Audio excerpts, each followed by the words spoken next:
এজন্য হাসান বিন সাবিত বলেন, ওয়া আহসানু মিন কালাম তারা কাত্তু আইনি ওয়া আজমালু মিন কালাম তালিদিন নিসা খুলিকতা মুবাররাআন মিন কুল্লি আইবিন কাআন্নাকা ক্বাদ খুলিকতা কামা তাশা। ও নবী, আপনার মতো এত সুদর্শন মায়াবী, এত নজর কাড়া কাউকে আমি আমার এই দুই চোখে দেখিনি। আপনার মতো এত সুন্দর কোন সন্তান কোন মা জন্ম দেয়নি। খুলিকতা মুবাররাআন মিন কুল্লি আইবিন, আপনারে দেখলে মনে হয় সব দোষ ত্রুটির ঊর্ধ্বে আল্লাহ আপনাকে সৃষ্টি করেছেন। ও নবী, কাআন্নাকা ক্বাদ খুলিকতা কামা তাশা, আপনার দিকে তাকালে মনে হয় আপনি যেভাবে চেয়েছেন রব্বুল আলামিন আপনার ইচ্ছা অনুযায়ী আপনাকে বানিয়ে দিয়েছে। এজন্য সাইয়েদানা আবু হুরায়রার বর্ণনা, মা রাআইতু শাইআন আহসানা মিন রাসূলিল্লাহি সাল্লাল্লাহু আলাইহি ওয়া আলিহি ওয়াসাল্লাম, আমি আমার এই দুই চোখে আল্লাহর হাবিবের চাইতে এত সুদর্শন সুন্দর আর কাউকে দেখিনি। কাআন্নাশ শামসা তাজরি ফি ওয়াজহি, আল্লাহর হাবিবের চেহারা আনোয়ারের দিকে তাকালে মনে হতো দ্বিপ্রহরের সূর্যের ন্যায় যেন নবীজির চেহারায় আনোয়ার থেকে আলোক উজ্জ্বল ছড়াচ্ছে। সাইয়েদানা জাবির বিন সামুরার বর্ণনা, তিনি বলেন, রাআইতু রাসূলুল্লাহ সাল্লাল্লাহু আলাইহি ওয়াসাল্লাম ফি লাইলাতিন ইদহিয়ান, আমি একদিন প্রিয় নবীজিকে জ্যোৎস্না ভরা মায়াবী পূর্ণিমার আলোক উজ্জ্বল এক রাতে দেখলাম। ওয়া আলাইহি হুল্লাতুন হামরা, নবীজির জাসাদ মুবারকে লাল সাদা দোরাকাটা একটা চাদর ছিল। ফাজআলতু আনজুরু ইলাইহি ওয়া ইলাল কমর, একবার আমি আকাশের পূর্ণিমার চাঁদের সৌন্দর্য দেখতে লাগলাম, আর একবার প্রিয় নবীজির সৌন্দর্য দেখতে লাগলাম। আমি কম্পেয়ার করতে লাগলাম কে বেশি সুন্দর। ফালাহু ইনদি আহসানু মিনাল কমর, আমার কাছে মনে হলো আকাশের জ্যোৎস্না ভরা মায়াবী পূর্ণিমার চাঁদের চাইতেও আল্লাহর হাবিবের সৌন্দর্য অতুলনীয় অবর্ণনীয়। সুবহানাল্লাহ। কেমন ছিলেন আমার প্রিয় নবীজি? কেন রাসূলুল্লাহ সাল্লাল্লাহু আলাইহি ওয়াসাল্লাম লাইসা বিল তাওয়িলিল বাইন ওয়ালা বিল কাসীর, আল্লাহর হাবিব একেবারে অনেক লম্বাও ছিলেন না, আবার একেবারে খাটো আকৃতিরও ছিলেন না।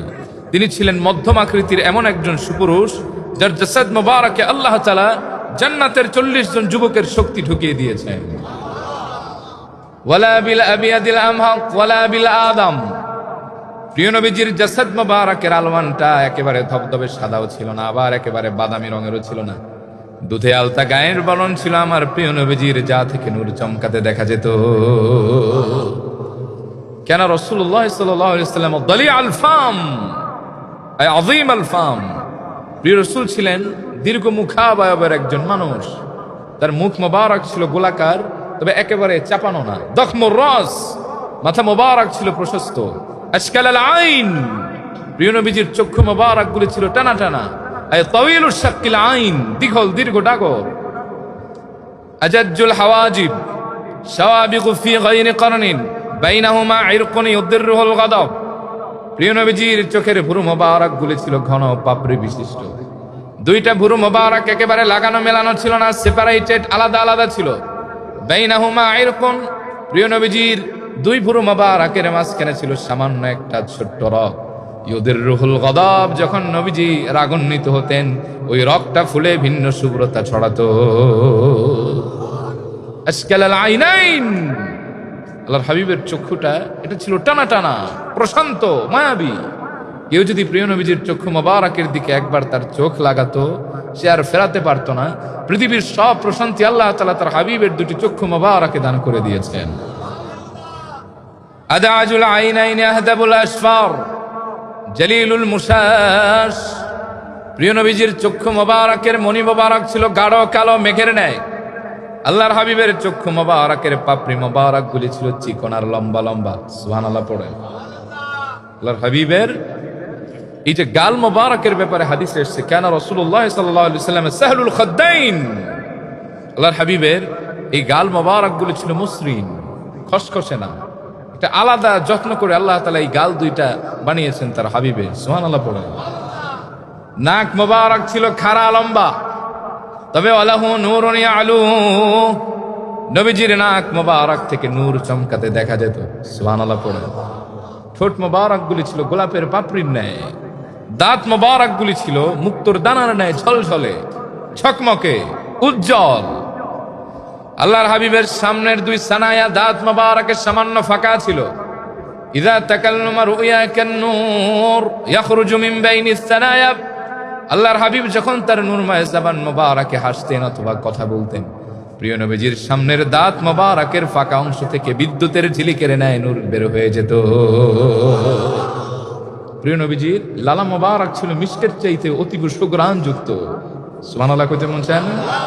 এই লালা মোবারকের ভেতরে শেফা ছিল, এটার ভেতরে বারাকা ছিল। আল্লাহর হাবিব শুকনা কুয়ার ভেতরে তার লালা মোবারক নিক্ষেপ করেছেন। আষাঢ় মাসের উপচে পড়া পানির স্রোতের ন্যায় সেখানে পানি বয়ে গিয়েছে। তিনি কাটা হাতে তার লালা মোবারক লাগিয়েছেন, কাটা হাত আগের মতো সুস্থ হয়ে গেছে। খায়বারের যুদ্ধের দিন সাইয়েদনা আলীকে নবীজি ফজরের পরে তালাশ করলেন, এই না আলী ইবনে আবি তালেব, আমার প্রিয় আলী কোথায়? সাইয়েদনা আলী বললেন, ইয়া রাসূলুল্লাহ, আমার চোখ উঠে বিনাশ, আপনি আমাকে যুদ্ধে পাঠাতে চান? আমি তো 1 ফুট দূরে দেখি না।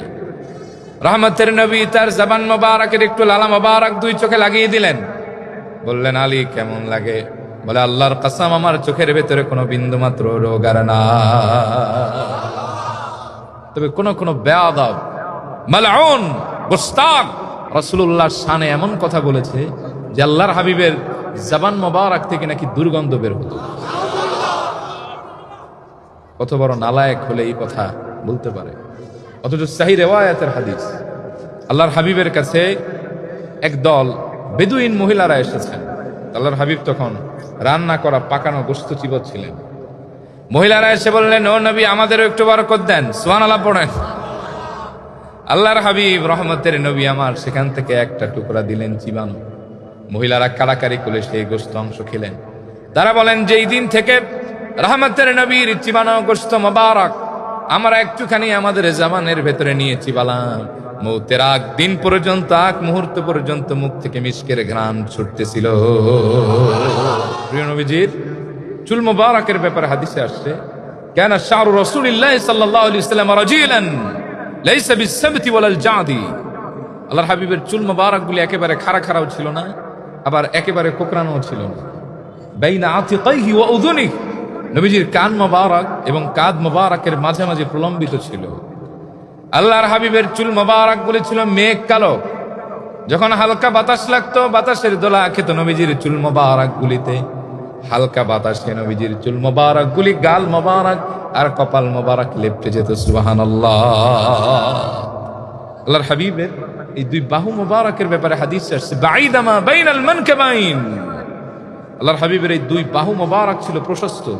দুই বাহু মোবারকের মাঝখানে ছিল মুহরুন নবুওয়া, নবুয়তের মোহর। সুবহানাল্লাহ পড়েন। সহিহ আল বুখারী 190 নম্বর হাদিস। সাইব ইবনে ইয়াজিদ বলেন, যাহাবাত বি খালাতি ইলা নবী সাল্লাল্লাহু আলাইহি ওয়াসাল্লাম। আমি একবার আমার খালার সাথে প্রিয় নবীজির মোবারক দরবারে গেলাম। আমি ছিলাম অসুস্থ। আমার খালা বললেন, ইন্না বানা উখতি ওয়াজিআ ইয়া রাসূলুল্লাহ, ও আল্লাহর হাবিব, আমার ভাগিনাটা অসুস্থ। ফামাসাহা রাসি, নবীজি তার হাত মোবারক দ্বারা আমার মাথা মাসে করলেন। ওয়া দাআলি বিল বারাকাহ, আমার জন্য বরকতের দোয়া করলেন। সুম্মা তাওয়াদ্দা, এরপরে নবীজি ওযু করলেন। ফাশারিবতু মিন উযুহি, আমি নবীজি ওযুর অবশিষ্ট পানিগুলি সব পান করলাম। কারণ সাহাবী জানে এই বরকতের পানি যদি একবার পেটের ভেতরে ঢুকে যায়, জাহান্নামের আগুন এই পেটের জন্য হারাম হয়ে যাবে। সুম্মা কুমতু খালফা যাহরি, এরপর আমি নবীজির পেছনে দাঁড়ালাম। ফানাযারতু ইলা খাতামিন নুবুওয়া, আমার নজর গিয়ে পড়ল মাহরে নবুয়তের সেই সিলের উপরে। এটা দেখলাম মিসলি সিররিল হাজালা, কবুতরের ডিমের ন্যায়। সুবহানাল্লাহ পড়েন। আল্লাহর হাবিবের এই বক্ষ মোবারক এবং পেট মোবারক উঁচা নিচা ছিল না আপনার আমার মতো। আমাদেরটা তো পেট একদিকে, বক্ষ আর একদিকে। তবে আল্লাহর হাবিবেরটা ছিল সমান। তবে আরিয়াতুস সদর, নবীজির বক্ষ মোবারকটা ছিল প্রশস্ত। সুবহানাল্লাহ পড়েন। এজন্য আল্লাহ বলছেন, আলাম নাশরাহ লাকা সাদরাক, আমি কি আপনার বক্ষ মোবারককে বিস্তৃত করে দেইনি? সুবহানাল্লাহ কইতে মন চায় না? আল্লাহর হাবিবের হাতের আঙ্গুলি মোবারক ছিল লম্বা লম্বা গোশত দিয়ে মোড়ানো। তালু মোবারক ছিল মখমলের চাইতেও মসৃণ আর একেবারে তুলতুলে। কেউ যদি রহমতের নবীর সাথে একবার মুসাফা করতো, জান্নাতি পরশে পেয়ে যেত। নবীজির হাতের তালু মোবারক থেকে মিশকের ঘ্রাণ বের হতো। আল্লাহর হাবিব সাল্লাল্লাহু আলাইহি ওয়াসাল্লামের সাথে কেউ মুসাফা করলে সে হাত সরাতে চাইতো না। এজন্য সহিহ রিওয়ায়াতের বর্ণনা, ততক্ষণ আল্লাহর হাবিব তার নিজের হাত মোবারক সরাতেন না, যতক্ষণ না ওই অপর ব্যক্তি তার হাত না সরায়, কারণ এই হাতের তালুর ভেতরে জান্নাতি সোয়া ছিল। চিল্লা এখন সুবহানাল্লাহ। আল্লাহর হাবিবের এই পায়ের গোড়ালি মোবারকের ব্যাপারে হাদিস এসেছে, মানহুসাল আকিবাইন, নবীজির পায়ের গোড়ালি মোবারক ছিল সুষম। আল্লাহর হাবিবের দুই বাহু মোবারকে হালকা হালকা পশম ছিল, বক্ষ মোবারকে সামান্য পশম ছিল। আবার নবীজির জাসাদ মোবারক থেকে বের হওয়া পাসিনা মোবারক ছিল মিস্কের চাইতে অতি সুগ্রাণযুক্ত। বুখারীর হাদিস 6 থেকে 7টা হাদিস পাবেন এই ব্যাপারে। আল্লাহর হাবিবের ঘাম মোবারক সাহাবায়ে কেরাম কালেকশন করে শিশির ভিতরে ভরে রাখতেন, এটারে পারফিউম হিসেবে ব্যবহার করতেন। আর সন্তানদেরকে ওসিয়ত করে যেতেন, আমার মরার পরে রহমতের নবীর ঘাম মোবারক আমার কাফনের উপরে ছড়িয়ে ছিটিয়ে দিও, এটাই আমার নাজাতের জন্য যথেষ্ট হয়ে যাবে। তিরমিজিতে শামাইল আল মুহাম্মাদিয়া ইমাম তিরমিজি রহমতুল্লাহ আলাইহি হাদিস এনেছেন, রহমতের নবী যদি কোথাও একবার দাঁড়াতেন, কোন রাস্তা দিয়ে চলতেন, দীর্ঘক্ষণ, অপর বর্ণনা আছে 40 ইয়াওমান, 40 দিন পর্যন্ত সেখান থেকে মিস্কের ঘ্রাণ পাওয়া যেত। আর এটা তো 40 ইয়াওমান, 40 দিন তো মামুলি বাত হয়। যারা উহুদ সফর করেছেন, রহমতের নবীর দন্দন মোবারক যখন শহীদ হয়েছিল, মাথা মোবারক ফেটে যখন তিনি আঘাতপ্রাপ্ত হয়েছিলেন, যেই পাহাড়ের কোন এক চিপায় রাসূল সাল্লাল্লাহু আলাইহি সাল্লাম একটুখানি অবস্থান করেছেন, 1500 বছর পর্যন্ত সেখান থেকে মিস্কের ঘ্রাণ পাওয়া যায়।